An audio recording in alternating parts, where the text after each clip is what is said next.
Now, I want to go deeper now into the closed-door depositions of the Clintons before the House Oversight and Government Reform Committee. Joining us now to discuss this is criminal defense attorney Joseph Tully. He's a founding partner at Tully Weiss Attorneys at Law. Joseph, welcome to Washington Watch. Thank you so much for having me on, Casey. Absolutely. I want to start with yesterday's deposition with former Secretary of State Hillary Clinton. What can you tell us about that? Essentially, she denied everything, did so very sternly. The conclusion from her point of view is she knew nothing. She didn't know Epstein. She never met him. She had no knowledge of any criminal activities that he was participating in. And that's her ground that she stood on. That was her hill to die on. And I believe she successfully defended that. I didn't see a lot of impeachment going on. Sure. And so today, former President Bill Clinton is testifying. What do we know coming out? I know it's behind closed doors, but what do we know so far? So Bill Clinton released his opening statement on social media, and he's essentially doing the same thing as Hillary, denying everything. He's saying, I knew Jeffrey Epstein because it's provable that they had a lot of close contact. There's a lot of photos of them together. However, he's saying I had no knowledge of his illegal activities. I had no knowledge of any sex trafficking. Had I known, I would have turned him in. That's disgusting behavior.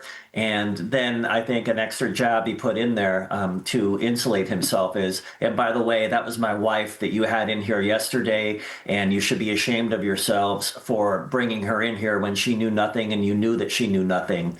And I'm summarizing or paraphrasing, but I think that's what his testimony is boiling down to today.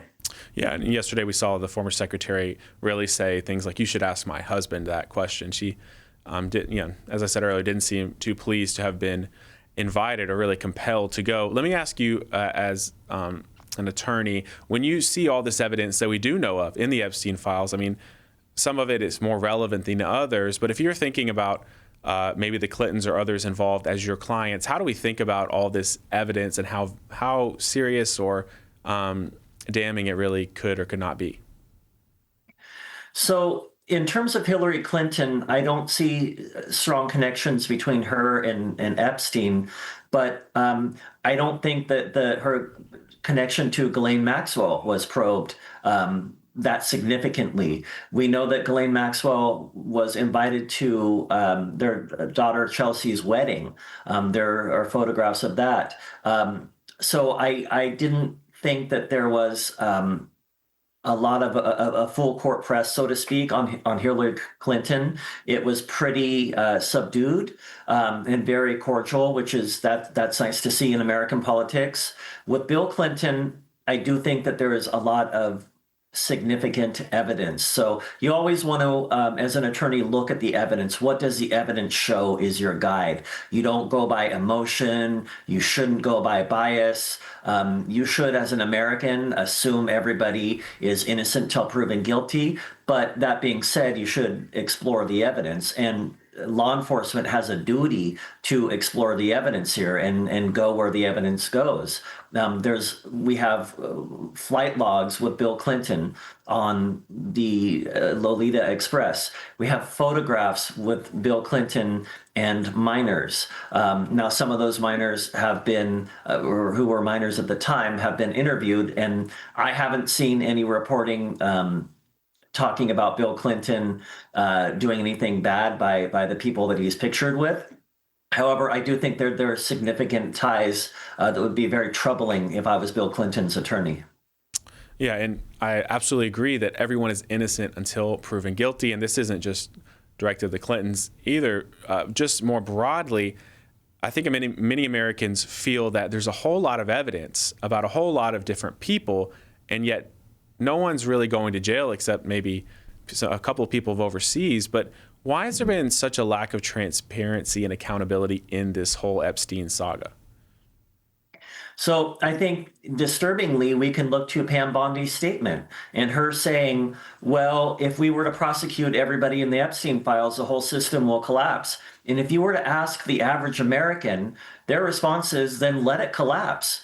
Americans aren't overly fond of Washington, D.C. It hasn't been performing to our benefit in decades. And for that statement to come out, I think is very tone deaf on the part of the Department of Justice. And what the evidence shows is that there's a significant network that's operating above government, that's operating above agencies. And this is not a conspiracy theory. This is confirmed in the Epstein files. So it's really not individuals, and individual prosecutions really won't cut it. If Americans really wanted to address the evil that we see in the Epstein files, we would have to prosecute the network and look at how treat it like a RICO case. What is this conspiracy? Again, that is a legal term, which I believe the evidence justifies. Well, there's a lot there.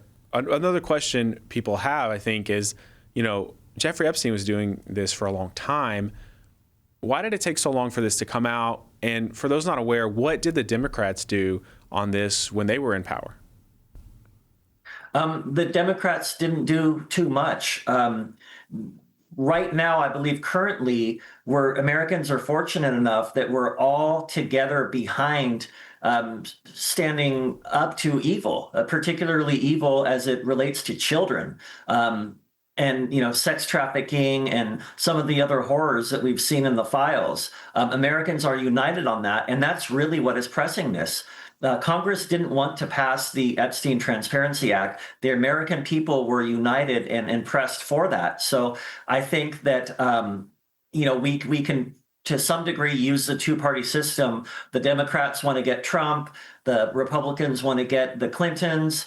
We just need unbiased investigation of what's going on, and we need a solution. We can't allow this to persist. We have to leave it there. I appreciate that.